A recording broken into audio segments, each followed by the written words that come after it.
रामचंद्राय नमः।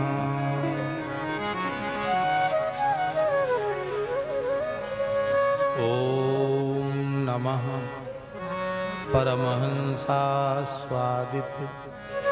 चरणकमलचिन्मकरन्दाय भक्तजनमानसनिवासाय श्रीरामचन्द्राय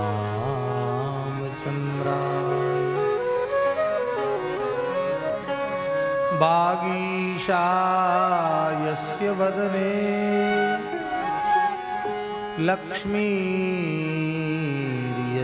च वक्षसि यस्यास्ते हृदये संवित्तं नृसिंहमहं भजे। विश्वसर्गविसर्गादि नवलक्षणलक्षितं श्रीकृष्णाख्यं परं धाम जगद्धाम नमामि। नमो गोभ्यः श्रीमतीभ्यः सौरभेभ्य एव च। नमो ब्रह्मसुताभ्यस्पवित्राभ्यो नमो नमः। प्रह्लाद नारद पराशर पुंडरीक व्यासाम्बरीश शुक शौनक भीष्मदाल्यन् रुक्मांगदार्जुन वसिष्ठ विभीषणादीन् पुण्यानिमान् परम भागवतान् नमामि। वाञ्छाकल्पतरुभ्यश्च कृपा सिन्धुभ्य एव च पतितानां पावनेभ्यो वैष्णवेभ्यो नमो नमः। श्री सीतानाथ समारंभां श्रीरामानंदार्य मध्यमाम् अस्मदाचार्य पर्यन्तां वन्दे गुरुपरम्पराम्। नारायणं नमस्कृत्य नरं चैव नरोत्तमं देवीं सरस्वतीं व्यासं ततो जयमुदीरयेत्। भक्त भक्ति भगवंत गुरु चतुर्नाम बपुए इनके पद वंदन किए नाशै विघ्न।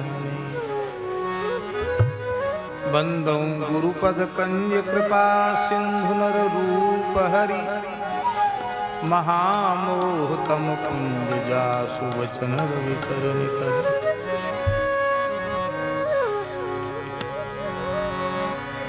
गोविंद जय जय गोपाल जय जय राधा रमण हरि गोविंद जय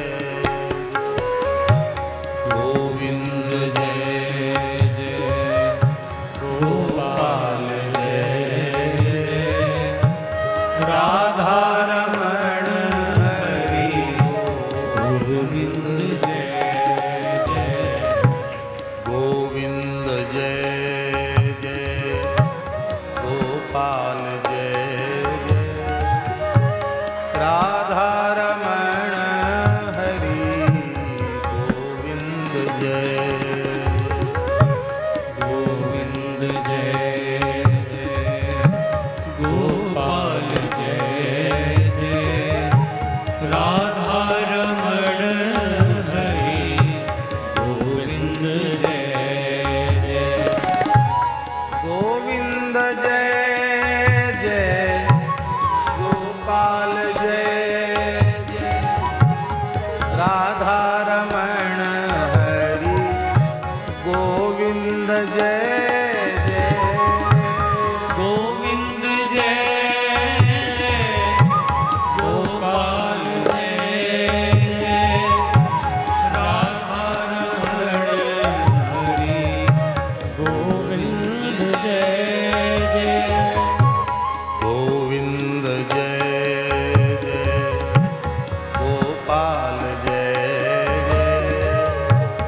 राधा रमण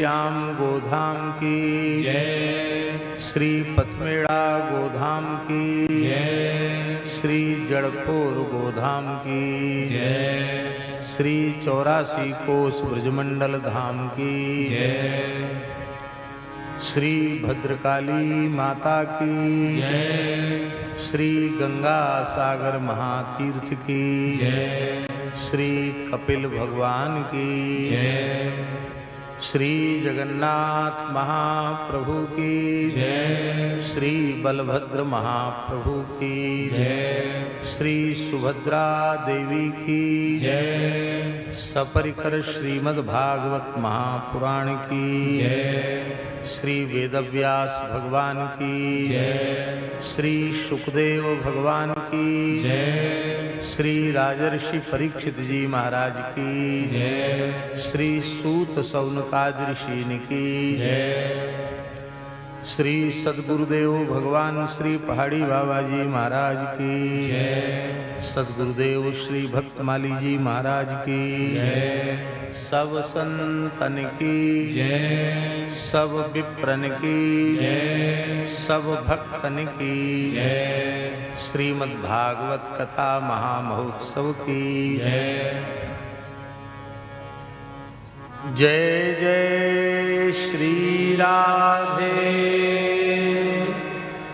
जय जय श्री सीताराम, हर हर महादेव, निताई गौर हरि बोल। हरिशरणम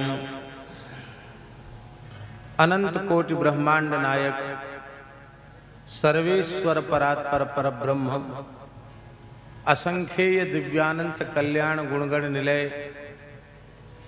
निखिल हेय प्रत्यनीक भक्त वांछा कल्प तरु भक्त वत्सल शरणागत वत्सल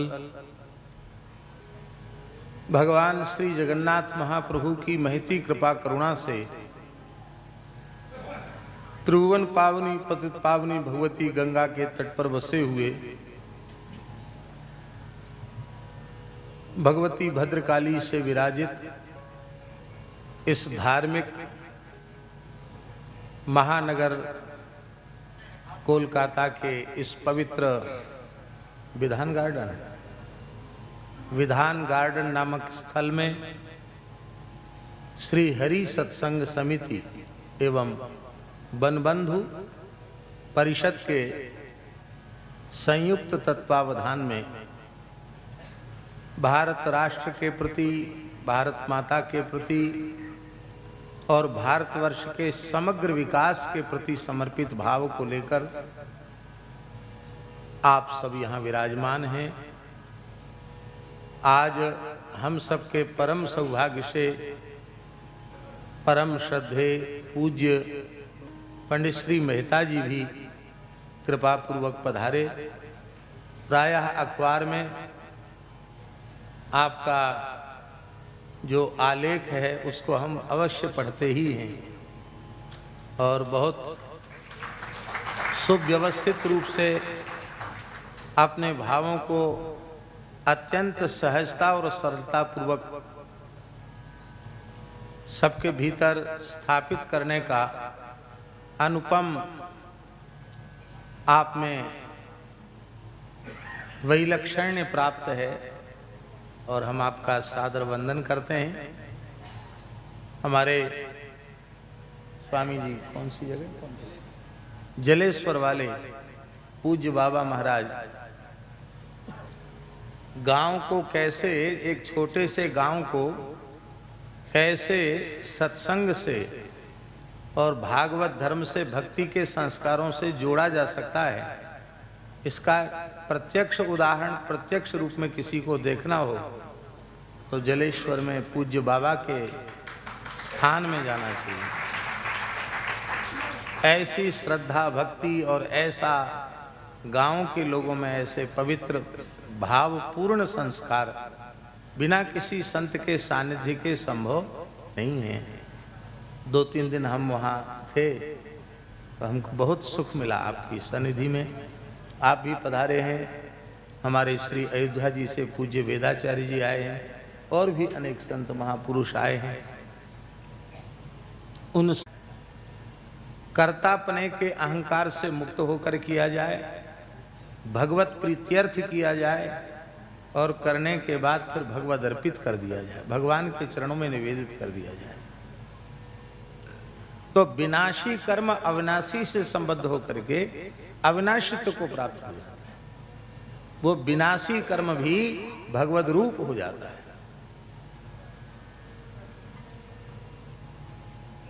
कर्म कई बार पवित्र भी होते हैं, लेकिन यदि उन पवित्र कर्मों का उद्देश्य पवित्र नहीं है तो वे उद्देश्य की अपवित्रता के कारण पवित्र कर्म भी अपवित्र हो जाते हैं। किंतु जब कर्म भी पवित्र हो, पवित्र का अर्थ है शास्त्रोक्त कर्म। पवित्र, यह कर्म पवित्र है या अपवित्र, यह किसी मनुष्य की बुद्धि प्रमाणित नहीं करेगी, यह प्रमाणित करेगा शास्त्र। तस्मात् शास्त्रम प्रमाणम ते कार्या कार्य व्यवस्थित हो। कार्य अकार्य की व्यवस्था शास्त्र देता है।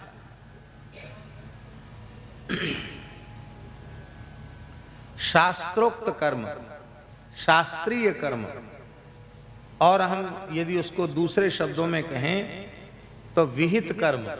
दो तरह के कर्म हैं, एक अविहित निषिद्ध और एक विहित। विहित कर्म जिनको करने की नित्य सिद्ध अनाद्य पौरुषेय भगवान वेद ने आज्ञा दी है, वो विहित कर्म हैं। और जिन कर्मों को करने के लिए मना किया है वे निषिद्ध कर्म।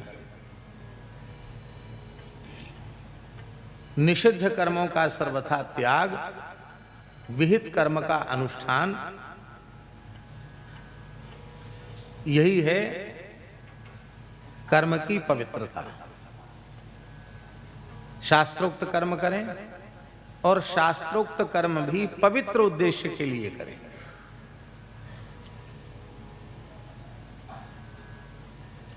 जैसे जप करना अत्यंत पवित्र कर्म है, पर किसी का अनिष्ट चिंतन करते हम जप करते समय, किसी का बुरा सोचते हैं, किसी का बुरा करने के लिए जप करते हैं, तो उद्देश्य की अपवित्रता से वह पवित्र कर्म भी अपवित्र हो जाए। श्रीमद् भागवत में उदाहरण देख लो। दक्ष प्रजापति जैसा श्रेष्ठ यजमान है। क्रिया दक्षो दक्षा, क्रिया दक्ष हैं, अयोनिज हैं, ब्रह्मा जी के अंगुष्ठ से उनका प्रादुर्भाव हुआ है और साक्षात द्वितीय ब्रह्मा के समान है। प्रजापति, प्रजापति ने प्रजापति नायक है, प्रजापतियों में भी श्रेष्ठ हैं वे। उनसे उत्कृष्ट और कर्म करने वाला कर्ता कौन हो सकता है? शास्त्रीय कर्म है, यजमान भी सब प्रकार से योग्य है, उत्तम करता है। और आचार्य भी कोई सामान्य नहीं, ब्रह्मर्षि भृगु आचार्य हैं, जिनमें इतनी सामर्थ्य है कि परीक्षार्थ ही सही वे भगवान नारायण के वक्षस्थल पर भी पाद प्रहार करते हैं और भगवान उनके पाद चिन्ह को अपनी पहचान के रूप में अपने वक्षस्थल पर धारण करते हैं। विप्र प्रसादात धरणी धरो हम, विप्र प्रसादात कमलावरो हम। उसे ब्राह्मण का अनुग्रह मानते हैं। ऐसे समर्थ योग्य आचार्य हैं, लेकिन उस पवित्र यज्ञ का उद्देश्य अत्यंत अपवित्र है।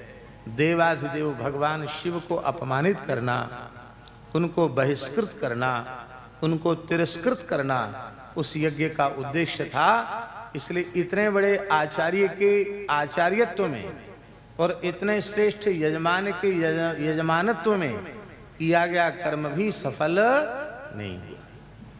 तो उद्देश्य भी पवित्र हो, कर्म भी पवित्र हो और उस कर्म का उद्देश्य भी पवित्र हो, और वह कर्म लौकिक मान बड़ाई पद प्रतिष्ठा की कामना से न किया गया हो, भगवान की प्रसन्नता के लिए किया गया हो और भगवान को अर्पित कर दिया गया हो, तो इतनी शर्तों से युक्त होने पर वह कर्म ही भागवत धर्म बन जाता है, वह कर्म ही भगवान की भक्ति बन जाता है।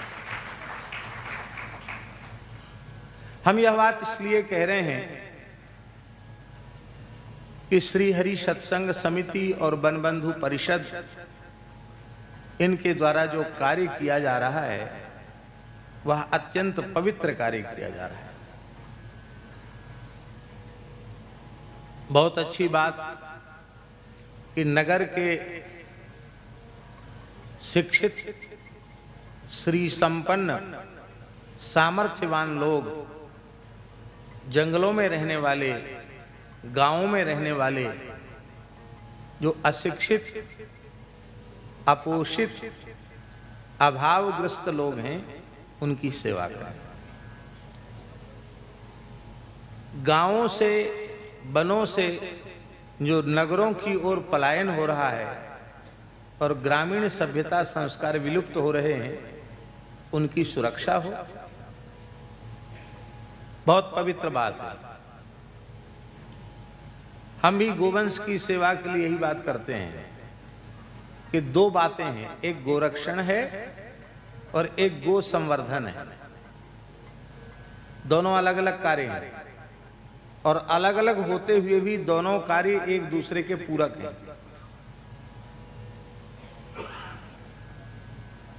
अनाश्रित गोवंश, पीड़ित गोवंश,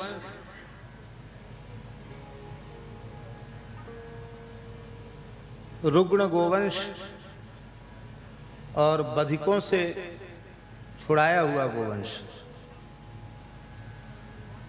वह एक ऐसी विचित्र स्थिति है कि यदि कोई सहृदय व्यक्ति देख ले तो कई दिनों तक उसको भूख प्यास गायब हो जाएगी।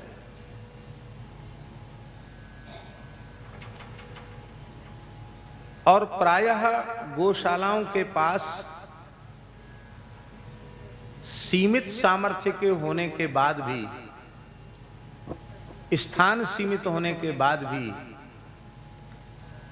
दयावश या दबाववश उन्हें अपनी सामर्थ्य से अधिक गोवंश लेना पड़ता है और उनकी संपूर्ण ऊर्जा, संपूर्ण शक्ति उस गोवंश के प्राण कैसे बचें, वो कैसे सुरक्षित हो, संरक्षित हो, इसमें उनकी संपूर्ण ऊर्जा लग जाती है। संवर्धन का काम भी नहीं कर पाते। यही बात बनवासी क्षेत्र में है, ठीक यही बात बनवासी क्षेत्र में है। तो उसके लिए आप लोगों ने उपाय सोचा है कि नगर में रहने वाले शिक्षित और सामर्थ्यवान लोग वो वन में, गांव में रहने वाले लोगों की सहायता करें, उनकी सेवा करें। यही तो बात है। ठीक यही बात हम गोवंश की रक्षा के संबंध में निवेदित कर रहे हैं कि गोवंश की रक्षा का श्रेष्ठतम साधन है संपोषित, संवर्धित, स्वस्थ, सुखी दुधारू गाय। वो अपने ही कुपोषित, पीड़ित, भूखे प्यासे गोवंश की सेवा में अपने गव्य पदार्थों के विनियोग से उनकी सेवा करें। जैसे नगर में रहने वाले लोग वनवासियों की सेवा करना चाहते हैं, ऐसे ही संपोषित गायें वो अपोषित गायों का पोषण करें। क्योंकि दान आधारित व्यवस्था कब तक चलेगी? और इस संकट से केवल गौशालाएं नहीं, सभी पारमार्थिक संस्थाएं इस संकट से जूझती हैं। तो हमें कुछ ऐसा ही करना पड़ेगा कि हम गाय ही गायों का पोषण करें। और उसके लिए नगर में रहने वाले लोगों को जहां एक अंश गो सेवा में अर्पित करने का अपने मन से श्रद्धा पूर्वक निश्चय करना होगा, वहीं उन्हें यह भी निश्चय करना होगा कि हम वेद लक्षणा भारतीय देसी गायों के दूध दही घृत से ही अपना देवाराधन संपन्न करेंगे। देवी देवताओं की पूजा उत्सव आदि उसी से हम संपन्न करेंगे। कम उपलब्ध होगा तो कम करेंगे, दिखावा ज्यादा नहीं करेंगे। ज्यादा नहीं, दिखावा बिल्कुल नहीं करेंगे, क्योंकि धर्म में दिखावे के लिए कोई स्थान नहीं है। ये बात भीतर से पक्के तौर पर निश्चित करनी होगी। और हम अपना देवाराधन भारतीय देसी गायों के दूध दही घी से ही संपादित करें। हम अपने पितरों का श्राद्ध तर्पण आदि जो कर्म है वह भी गव्य पदार्थों से ही संपादित करें। और हम अपने आहार के रूप में और अपने अतिथि सत्कार के रूप में भी गव्य पदार्थों का ही उपयोग करें। तो इस प्रकार से जब हम आप सब लोग निश्चय करेंगे तो निश्चित ही अच्छी नस्ल की गायों को तैयार करने की प्रेरणा लोगों को प्राप्त होगी, क्योंकि अच्छी गायों से ही उत्तम गव्य पदार्थ हमको मिलेगा। तो उससे संवर्धन का काम शुरू हो जाएगा। और संवर्धित गायें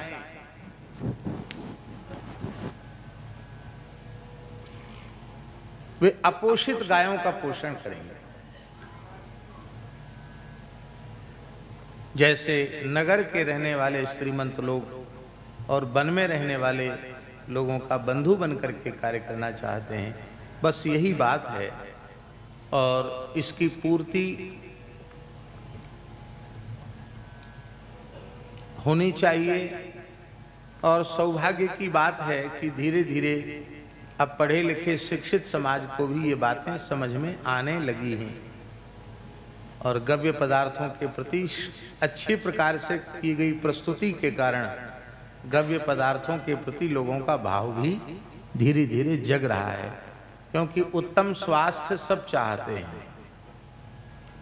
तो यह पवित्र उद्देश्य को लेकर यह श्रीमद् भागवत की मंगलमयी कथा आयोजित हो रही है। भगवान की कथा तो अनंत है, समय हम लोगों के पास सीमित है। उसी समय का आदर करते हुए हम इस ग्रंथ की थोड़ी चर्चा करेंगे और समय की अवधि में ही इस चर्चा को पूर्ण करेंगे।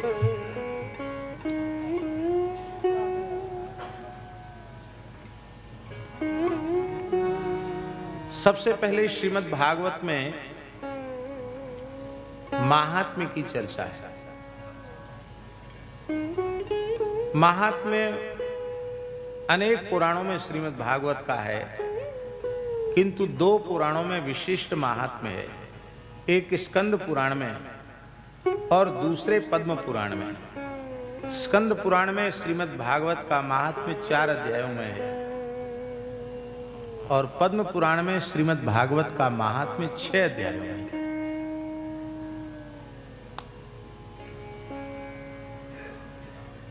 पद्म पुराण का जो श्रीमद् भागवत महात्म्य है वह अत्यंत प्रसिद्ध है। स्कंद पुराण के भी महात्म्य की अब चर्चा लोग करने लगे हैं। स्कंद पुराणोक्त महात्म्य का सार यही है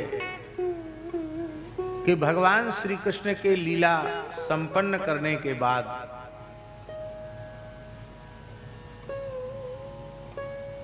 लीला संवरण कर लेने के बाद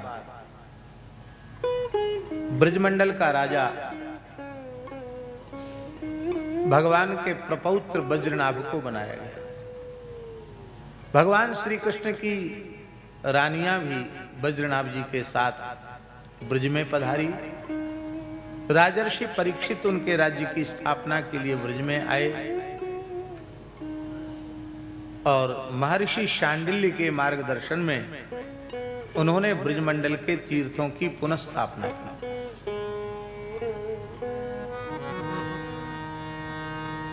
भगवान ब्रज छोड़कर कभी कहीं नहीं गए, न कहीं जाते हैं। ब्रज भगवान की नित्य लीला स्थली है। इस बात को स्कंद पुराण में विशेष रूप में कहा गया।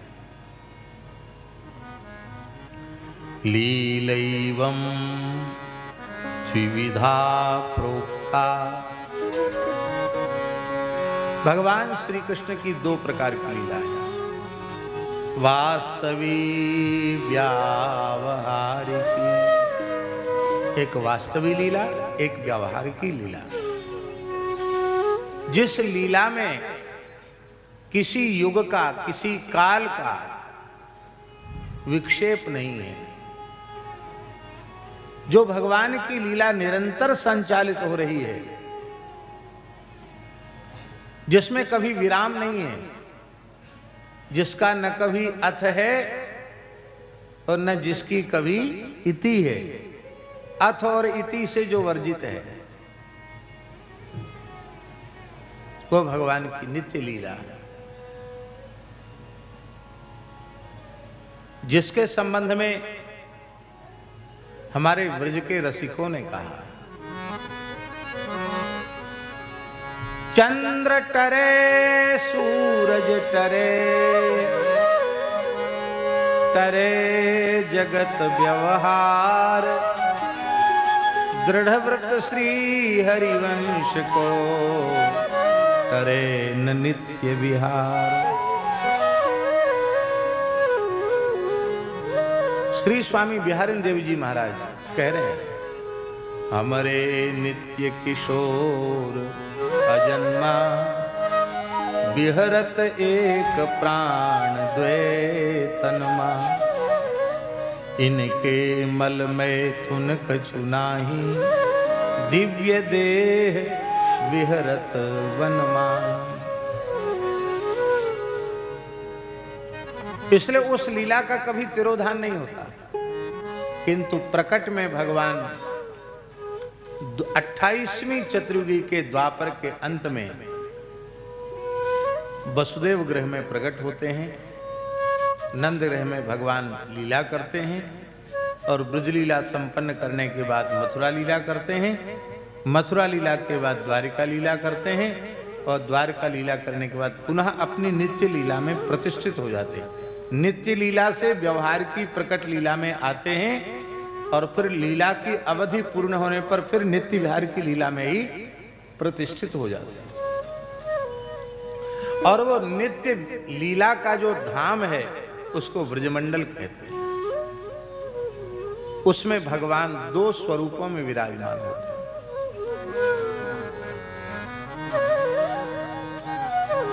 तस्मिन् नंदात्मजः कृष्णः सच्चिदानंद विग्रह, आत्मा रामो ह्याप्त कामो, प्रेमाक्तैरनुभूयते। उस ब्रजमंडल में सच्चिदानंद श्री कृष्ण, उनका प्रेमी जन, रसिक जन दो स्वरूपों में अनुभव करते हैं। कौन कौन? आत्माराम और आप्तकाम। आत्माराम शब्द का अर्थ क्या है? आत्माराम शब्द का अर्थ क्या है? जो आत्मा में रमण करे वो आत्माराम। तो श्री कृष्ण की आत्मा क्या है?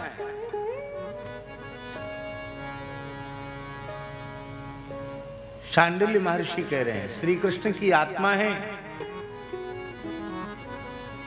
आत्मा तु राधिका तस्य,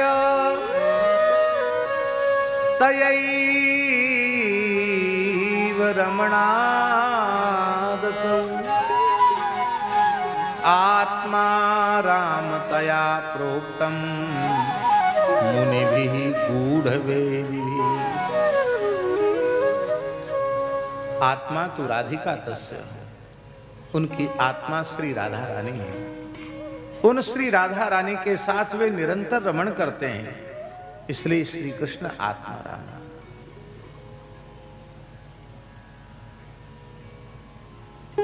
आप्त काम कैसे है? बोले आप्त माने होता है प्राप्त, प्राप्त माने पूर्ण, और काम माने कामनाएं। जिसकी सारी कामनाएं, सारी इच्छाएं पूर्ण हो चुकी हों उसे आप्तकाम कहते हैं।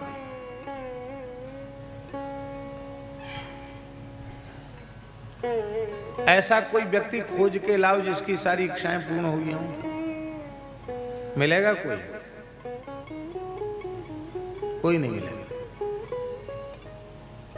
कोई ना कोई इच्छा अधूरी रह जाएगी, रहती है।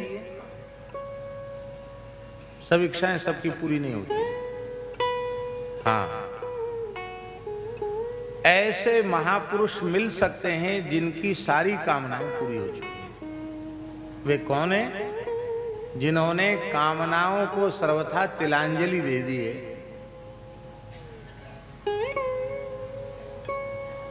आपने सब कामना ही करना छोड़ दिया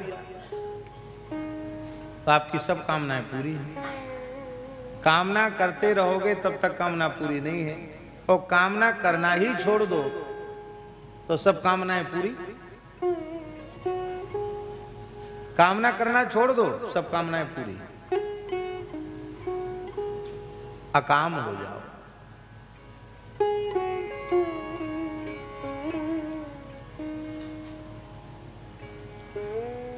किंतु यहां आप्तकाम शब्द का अर्थ है कि उन अकाम श्री कृष्ण के अवतार में भी उनकी कामना हेतु है। वो अकाम है, लेकिन जीव जगत के कल्याण की कामना उनके मन में उत्पन्न होती है।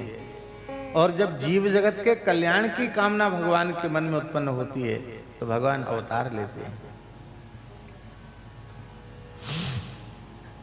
भगवान ने धरती के जीवों की ओर देखा,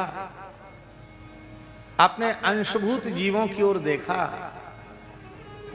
अविद्या जनित उनके कष्ट का विचार किया। भगवान का हृदय करुणा से भर गया, द्रवित हो गया। उन्होंने निश्चय किया कि इन जीवों के परम कल्याण के लिए तो मुझे अवतार लेना ही पड़ेगा।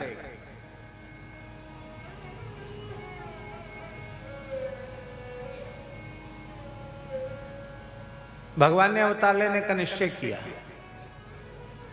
और निश्चय किया तो अपनी प्राण वल्लभा, अपनी आह्लादनी शक्ति, अपनी हृदयेश्वरी, प्राणेश्वरी, रसेश्वरी, रासेश्वरी श्री राधा रानी से अपने भाव का निवेदन किया।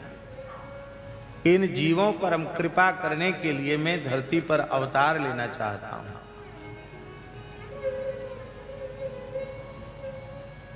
श्री राधा रानी ने कहा कि मैं आपके आधे क्षण के वियोग को सह नहीं सकती, और आप धरती पर जाएंगे, लीला करके फिर आवेंगे, तो मैं आपके इस दीर्घकालिक वियोग को कैसे सहूंगी। भगवान बोले हम अकेले थोड़ी जाएंगे, तुमको भी साथ चलना पड़ेगा, पूरे परिकर सहित आवेंगे। श्री जी ने कहा ये तो ठीक है, आप साथ लेकर चलना चाहते तो प्रसन्नता की बात है, लेकिन मेरी प्रसन्नता का विचार भी आपको करना चाहिए। ठाकुर जी ने कहा आपकी प्रसन्नता किसमें है? श्री राधा रानी ने कहा यत्र वृंदावनम नास्ति न यत्र यमुना नदी यत्र गोवर्धनो नास्ति न तत्र रमते मनः। हे प्राण प्यारे श्याम सुंदर, जहां श्रीधाम वृंदावन नहीं है, ब्रजभूमि नहीं है, जहां श्री यमुना जी नहीं है, जहां श्री गिरिराज जी नहीं है, गोवर्धन नहीं है, वहां मेरा मन रमण नहीं करता। तो मैं आपके साथ चलूं और वहां दुखी मन से रहूं तो ये तो ठीक नहीं है। इसलिए मेरी प्रसन्नता के लिए मेरी नित्य विहार भूमि को भी आपको धरती पर प्रकट करना होगा। भगवान ने श्री राधा रानी की प्रसन्नता के लिए अपने नित्य गोलोक को ही 84 कोस ब्रजमंडल के रूप में इस धरती पर प्रतिष्ठित किया। और वो भगवान का नित्य गोलोक है, इसलिए भगवान की नित्य विहार स्थली है। वहां भगवान का किसी काल में न कभी अभाव हुआ और न भगवान का कभी अभाव वहां होगा। वैसे भगवान का अभाव तो कहीं भी नहीं है, वे सर्वत्र परिपूर्ण है, लेकिन ब्रजमंडल तो उनकी नित्य लीला भूमि है। जब हम भगवान की पुराणों में वर्णित लीलाओं का आश्रय लेते हैं, उनका श्रद्धा पूर्वक श्रवण करते हैं, तो हमारे अंतःकरण की शुद्धि होती है, हमारे हृदय में ज्ञान उदित होता है, हमारे हृदय में भक्ति प्रकट होती है, हमारे हृदय में वैराग्य प्रकट होता है। भगवत प्राप्ति की महिमा हमारी समझ में आती है, भगवत प्राप्ति की व्याकुलता हमारे हृदय में जगती है, और फिर भगवान के नित्य महल में उनके नित्य कैंकरी की उत्कट व्याकुलता भीतर से जगती है। तो इन श्रीमद् भागवतोक्त लीलाओं के माध्यम से ही हम भगवान की नित्य विहार की लीला में प्रवेश करते हैं, नित्य वृंदावन की लीला में प्रवेश करते हैं। अभी हम अनन्य रसिक नृपति श्री स्वामी हरिदास जी की परंपरा के एक अंतिम रसिकाचार्य श्री स्वामी भगवत रसिक देव जी की प्राकट्य भूमि से आ रहे हैं, गढ़ाकोटा, जिसको श्री ठाकुर जी की प्रेरणा से हम लोगों ने नाम दिया है श्री भगवत रसिक धाम।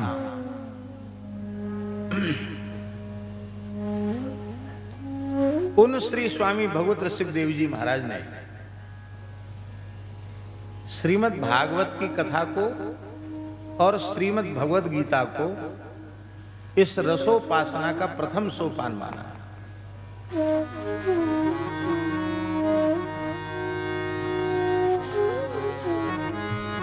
हम वृंदावन की रसोपासना तक पहुंचना चाहते हैं तो उसकी 7 सीढ़ियां हैं, 7 सोपान हैं उसके। कौन कौन?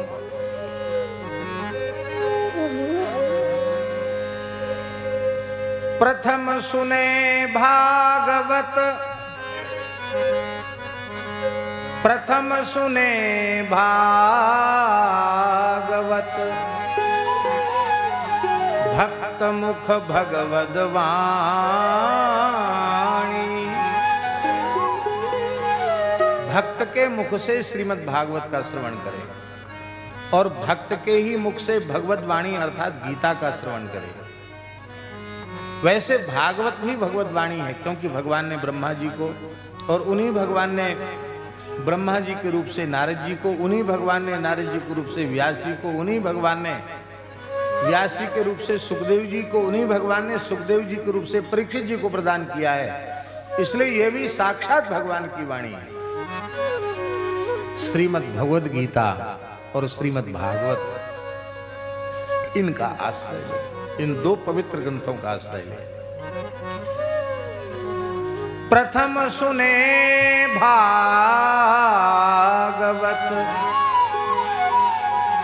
भक्त मुख भगवद वाणी। द्वितीय आराधे भक्ति, व्यास नव भांति बखाने।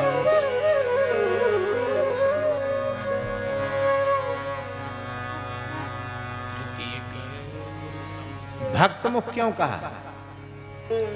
भक्तमुख इसलिए किया कि भक्ति समानी भाव में, और भाव बस से भगवान, भक्ति भाव रूप है, और भाव की प्रतिष्ठा आपके अंतःकरण में भगवत भक्त ही कर सकता है। केवल शब्दों का पंडित, कुशल व्याख्याता, कुशल प्रवचन करता आपके हृदय में शब्द चित्र तो आपके सामने प्रस्तुत कर सकता है, लेकिन अंतःकरण में भाव की प्रतिष्ठा किसी भक्त के वाणी के श्रवण से ही संभव है। वो किसी विद्वान की वाणी के, केवल विद्वान है भक्त नहीं है, तो उसकी वाणी से भाव का जागरण नहीं होगा। भावग्राही जनार्दन भगवान भाव को ग्रहण करते हैं। भाव ही भगवान को अत्यंत प्रिय है।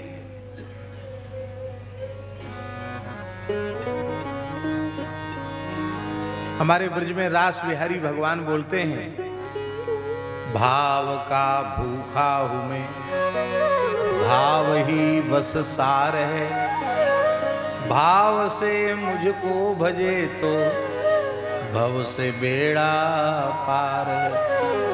भाव मुख्य चीज है, भाव।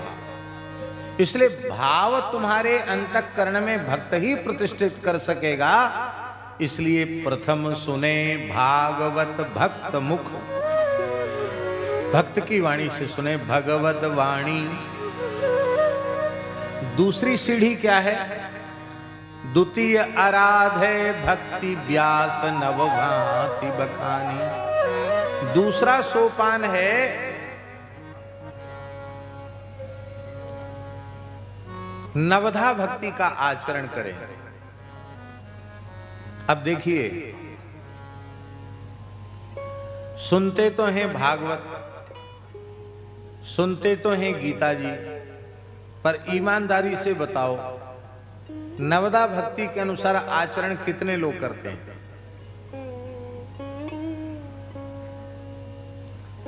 बस सुनने तक ही सीमित रह गए। क्रियात्मक रूप में नवदा भक्ति माने श्रवणम, कीर्तनम, विष्णु स्मरणम, पाद सेवनम, अर्चनम, वंदनम, दास्यम, सख्यम, आत्मनिवेदनम। ये नवदा भक्ति। श्रीमद् भागवत और श्रीमद् भगवत गीता को सुनने के बाद ये निश्चित करना कि अब हम सुनेंगे तो भगवत भागवत चर्चा ही सुनेंगे, पर निंदा पर चर्चा नहीं सुनेंगे, अश्लील बातों को नहीं सुनेंगे, जो दृश्य देखने सुनने नहीं चाहिए उन दृश्यों को देखेंगे सुनेंगे नहीं, केवल श्रवण करेंगे। फिर परनिंदा पर चर्चा नहीं करेंगे, प्रेमोन्मत्त होकर केवल कीर्तन ही करेंगे। नाम कीर्तन, रूप कीर्तन, लीला कीर्तन, धाम कीर्तन, भगवत वाणी का ही गायन अपनी वाणी से करेंगे। चलते फिरते, उठते बैठते, सोते खाते पीते जगते, हर समय भगवान के ही पवित्र नाम का स्मरण करेंगे।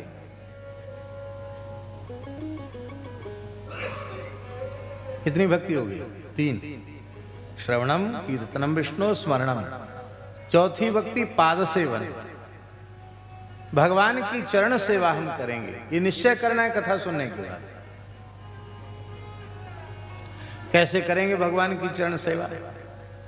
उसके 2 प्रकार हैं। एक तो मानसी में भाव राज्य में भगवान की चरण सेवा करना। दूसरा प्रकार यह है कि माता पिता के चरण श्रद्धा पूर्वक दबाना, ये भगवान के चरणों की ही सेवा है। गुरुजनों की चरण सेवा करना, ये भगवान की ही चरण सेवा है। क्योंकि माता पिता गुरु संत ये सब भगवत रूप ही है। पतिव्रता सती साध्वी पतिव्रता नारी नारायण रूप मानकर अपने पति की चरण सेवा करती है, तो उसे चरण सेवा में पाद सेवन भक्ति का पुण्य प्राप्त हो जाएगा। क्यों? किसी मांस के पिंड के पैर नहीं दबा रही है, वो उस रूप में साक्षात नारायण का पाद संवाहन कर रही है। पाद सेवनम, अर्चनम, भगवान का अर्चन। अपने घर में भगवान की नित्य पूजा, और केवल मूर्ति में ही भगवान की पूजा नहीं, इस पूजा के दायरे को बढ़ाते बढ़ाते बढ़ाते बढ़ाते सारे जगत की जगन्नाथ के रूप में सेवा है। पहले विग्रह में भगवान की सेवा, फिर गौ में सेवा, फिर संतों में, ब्राह्मणों में, दीन दुखियों में भगवान की सेवा, और फिर सेवा का विस्तार करते करते पूरे विराट को परमात्मा की विभूति मानकर सर्वत्र भगवत भाव से सेवा करना।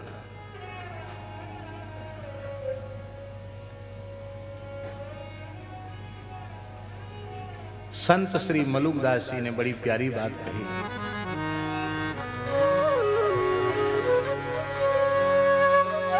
कह मलूक आतम लो लावे। ध्यान से सुने। कह मलूक आतम लो लावे, जगन्नाथ घर बैठे पावे। सभी जीवात्माओं के प्रति भगवत भाव रखकर आप सबसे प्रेम करो, सबकी सेवा करो, तो आपको भगवत प्राप्ति के लिए कहीं जाना नहीं पड़ेगा, आपको घर बैठे जगन्नाथ की प्राप्ति होगी। जगन्नाथ घर बैठे पावे।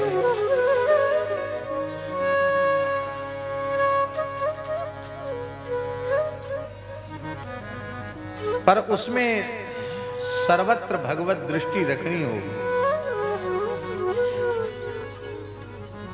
बहुत देखो, ध्यान से सुने और बहुत विवेक पूर्वक उस पर ध्यान देना, चिंतन करना, विचार करना। बहुत अच्छे अच्छे परमार्थ के पवित्र कर्म भगवत कृपा से, संतों की प्रेरणा से, गुरुजनों की कृपा से हम लोग करते हैं, लेकिन जो लाभ हमें मिलना चाहिए उस लाभ से हम वंचित रह जाते हैं। सेवा के काल में सेव्य के प्रति पूर्ण भगवत भाव की प्रतिष्ठा, यही सेवा का फल है। वो नहीं हो पाता। अपने घर के ही सदस्यों में हम भगवान का दर्शन नहीं कर पाते। हम अपने घर के ही नौकर चाकरों में भगवान को नहीं देख पाते। पूरे विराट में भगवान को कहां से देखेंगे? उनके प्रति भी हमारे चित्त में विषमता का व्यवहार बना रहता है। इसलिए मान बढ़ाई, पूजा प्रतिष्ठा, इसी में हमारा सब अच्छे काम का श्रेय भी उसी में चला जाता है। सौराष्ट्र में एक बहुत अच्छे संत थे, सौराष्ट्र गुजरात में, परम श्रद्धेय पूज्य स्वामी श्री संपूर्णानंद बाबा, मौनी भिक्षु। लगभग 107 वर्ष की आयु में वे भगवत धाम गए। बहुत अच्छे संत थे, मेरे ऊपर भी उनका बहुत स्नेह था। उनके जीवन के कई बड़े विलक्षण प्रसंग हैं। एक बार वे सुरेंद्र नगर में ही बढ़वाण है, जुड़ा ही हुआ है श्रीनगर बढ़वाण, एक ही बढ़वाण पुरानी स्टेट का नाम है, बाद में सुरेंद्र नगर बना। तो वहां किसी वहीं के व्यक्ति ने, जो वहीं सुरेंद्र नगर के रहने वाले थे, बढ़वाण के, और उन्होंने बंबई में उनका कारोबार था। तो अब तो नर्मदा जी की नहर उधर पहुंच गई है, तो पानी की सुविधा होगी। नहीं, पहले बहुत असुविधा थी पानी की, बहुत अधिक असुविधा थी। हमने भी उस असुविधा का अनुभव किया पानी की। उस क्षेत्र की यात्रा में पहले हमने भी असुविधा का अनुभव किया। अब तो नहीं, अब तो खूब पर्याप्त जल है, नर्मदा जी की कृपा हो गई।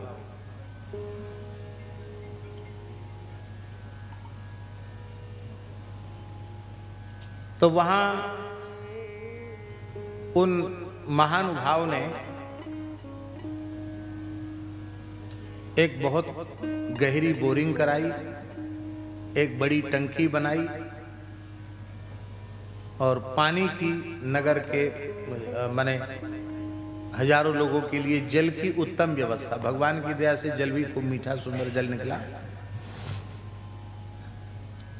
अब तो 5 लाख में वो काम नहीं होगा, बात पुरानी हो गई। उस समय उनके 5 लाख रुपए उस काम में खर्च हुए। यह बात 35-40 वर्ष पुरानी बात है। 40 साल पहले तो 5 लाख रुपए का भी मूल्य था कि नहीं। तो बड़ी उदारता पूर्वक बड़ी टंकी बनाई, सब काम उन्होंने व्यवस्थित रूप से किया और वहां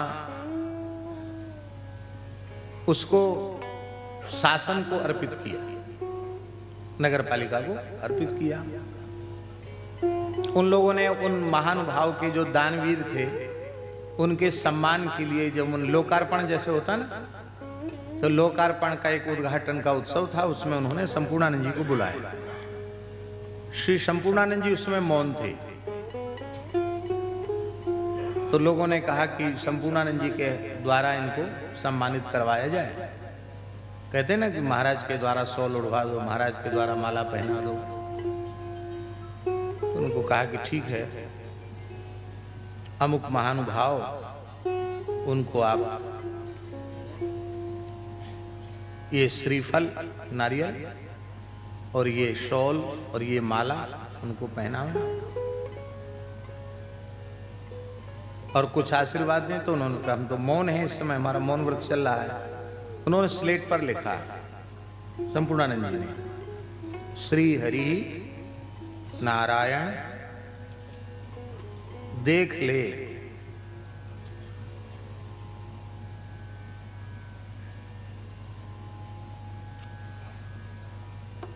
5 रुपए का सम्मान का सौदा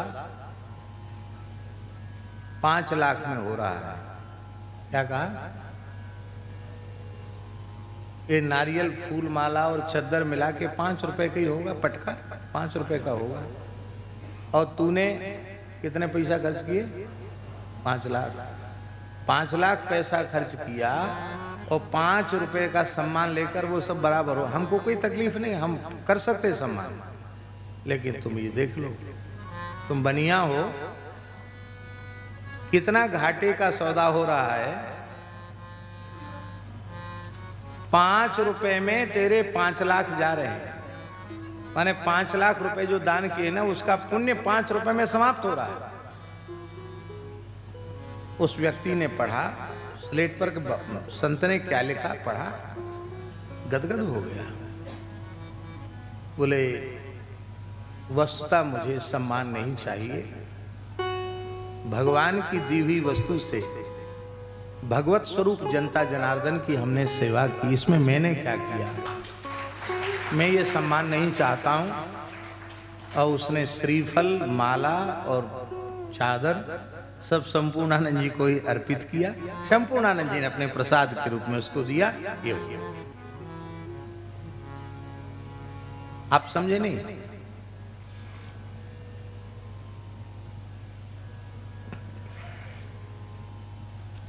हम अच्छे से अच्छा कार्य करते हैं, पर उसका यश प्राप्त करके, उसका सम्मान प्राप्त करके, उसका पुण्य हम नष्ट कर देते हैं।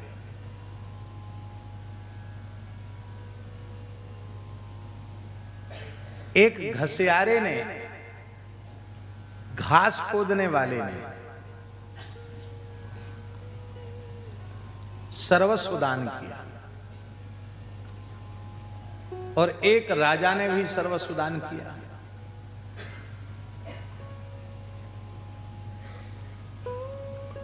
सूर्य ग्रहण का पर्व आया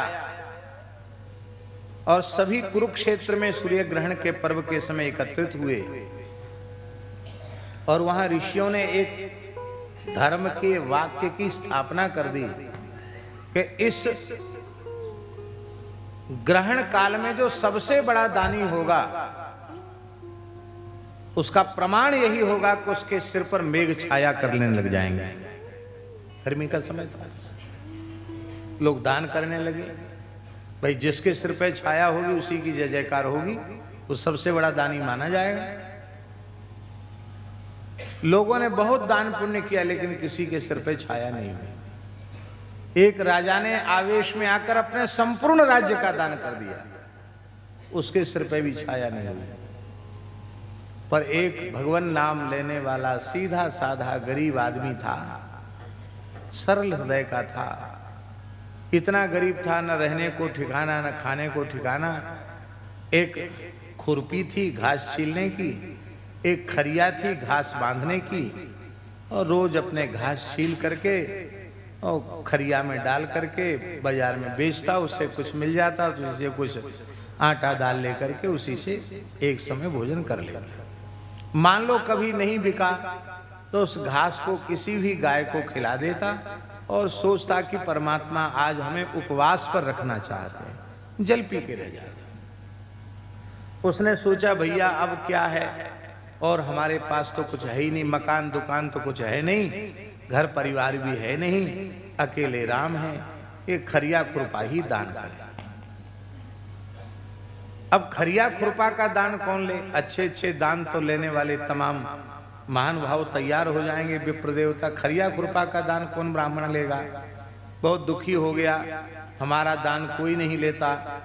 भगवान स्वयं एक वृद्ध ब्राह्मण के रूप में उपस्थित हुए, भगवान ने संकल्प पूर्वक दान लिया। जैसे ही दान लिया, आकाश में नगाड़े बजने लगे, पुष्पों की वर्षा होने लगी और मेघ मंडली ने छाया कर दिया। उस घसियारे के सिर पर मेघ माला ने छाया कर दी।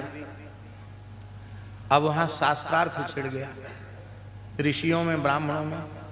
सर्वस्व दान इस राजा ने भी किया और सर्वस्व दान इस घसियारे ने भी किया, लेकिन क्या कारण है कि राजा के ऊपर मेघ की छाया, बादलों की छाया नहीं हुई, इस घसियारे के ऊपर कैसे हो गई? बोले दान कितना किया, क्या किया, इसकी महिमा नहीं है। राजा ने, मैं राजा हूं, मैं बहुत बड़ा दानी हूं, इस अहंकार में आकर उसने दान किया। कर्तापने का अहंकार उसका नहीं गया, अहंकार सहित किया गया दान, धनाभिमान पूर्वक किया हुआ दान, उसमें दाता को पुण्य का फल प्राप्त नहीं होता है। विनम्रता पूर्वक, दीनता पूर्वक, हमने कुछ नहीं किया, हम होते क्या हैं, हम क्या लेके आए थे जो हमने दिया?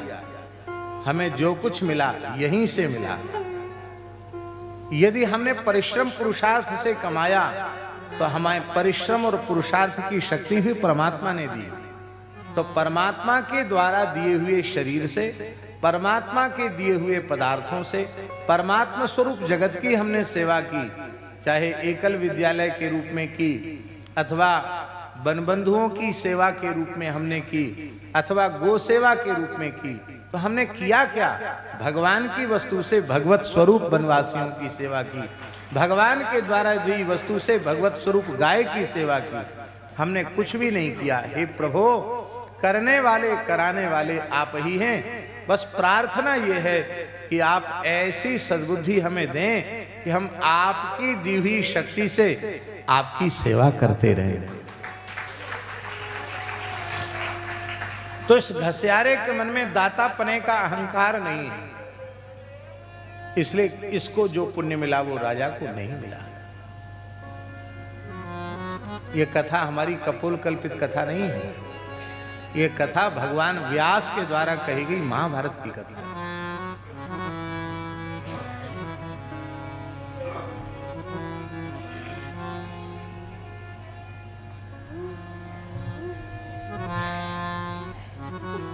अर्चना, पूरे जगत का अर्चन करना है, जगन्नाथ के रूप में सारे जगत का अर्चन करना है। वंदनम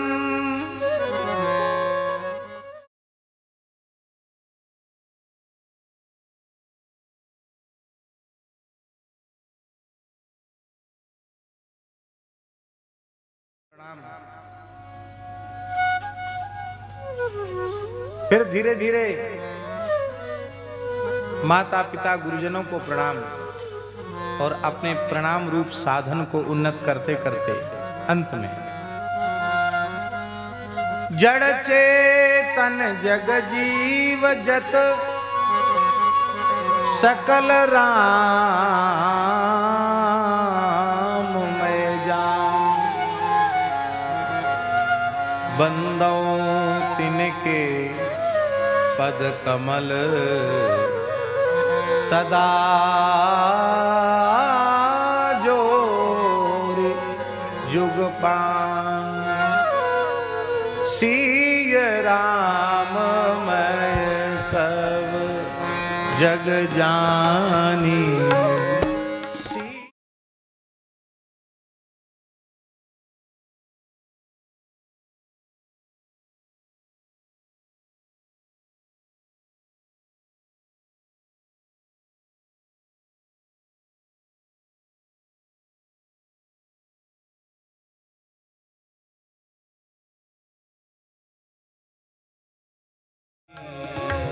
करऊं प्रणाम जोरि जुग पानी।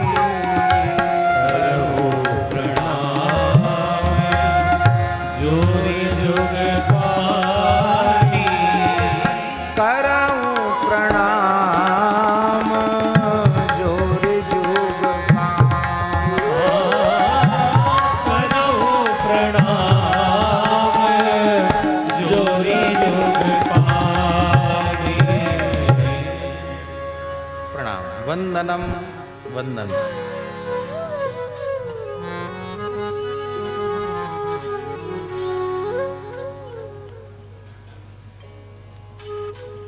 ये दृष्टि है क्या? संत मलुकदास जी के एक साखी, अद्भुत साखी।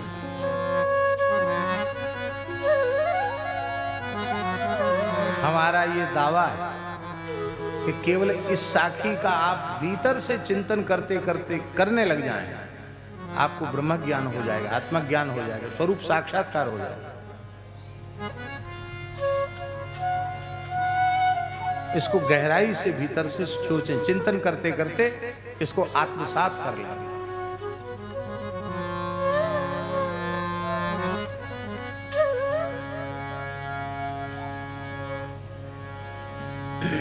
अभी आप बोल रहे थे, एक माताजी ने कविता पाठ किया था, वो भी बहुत अच्छी कविता थी उनकी।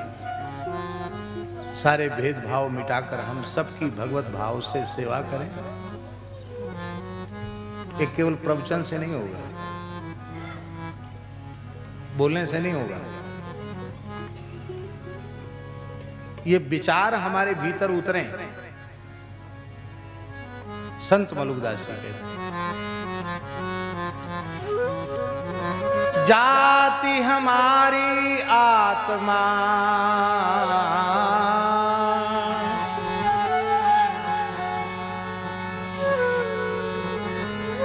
जाति व्यवस्था का विरोध नहीं है, ध्यान से सुनिए। क्योंकि वर्ण व्यवस्था, आश्रम व्यवस्था सनातन धर्म की बड़ी वैज्ञानिक महत्वपूर्ण व्यवस्था है। उसको मिटाकर यदि हम कुछ करना चाहते हैं तो हम धर्म की रक्षा नहीं कर रहे हैं, हम धर्म की रक्षा के नाम पर अधर्म का विस्तार कर रहे हैं, अधर्म की स्थापना कर रहे हैं।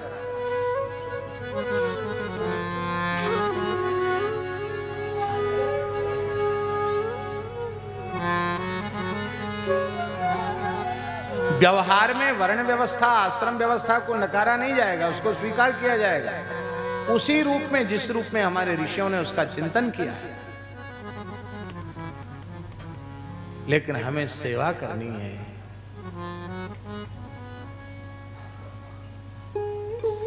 शरीर की अलग अलग जातियां हैं। अरे चलो वो ब्राह्मण क्षत्रिय वैश्य शूद्र वाली जाति छोड़ दो,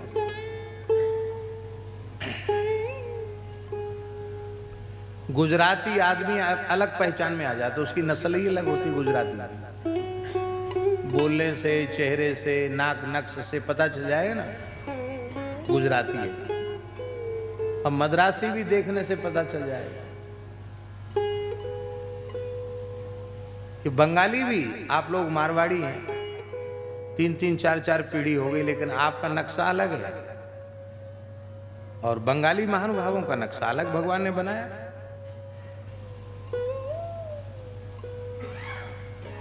तो अलग अलग हो गई कि नहीं आकृति?